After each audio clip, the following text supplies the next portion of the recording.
A new Cold War or political posturing in an election season? The ongoing drama over missile defense systems is pitting NATO against Russia. Russian officials are again threatening preemptive strikes on Eastern European missile defense facilities if the U.S. goes ahead with its missile defense shield. Fox News reports.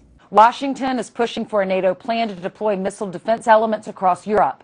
Russian leaders argue such a system could undermine their own nuclear forces. They warn of retaliatory action. This back and forth has been going on for a while, but the rhetoric is getting more heated. So are the tensions real? 2012 is an election year for both Russia and the United States. CNN recalls the admission comes just over a month after President Barack Obama unknowingly spoke into an open microphone to Russian President Dmitry Medvedev, saying he would have more flexibility to negotiate on missile defense after the U.S. elections. According to the U.S. and NATO, the missile interceptors are intended to protect Europe against attacks from Iran or North Korea. But the Moscow Times says Russia is digging in. Russia has been outspoken in its resistance to NATO-backed U.S. plans to deploy a system of missiles to protect its European allies from potential attacks from states like Iran, saying it could neutralize Russian military capabilities. The U.S. rejected Russia's bid to build a joint missile defense in Europe. The U.S. also won't guarantee those won't target Russian missiles.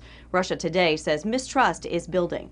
Russia, meanwhile, argues that the construction of the system just miles from the Russian border will tip the nuclear scales between the two former Cold War foes. The Western military alliance plans to announce the deployment of the first phase of the missile defense shield at a NATO summit in Chicago in June.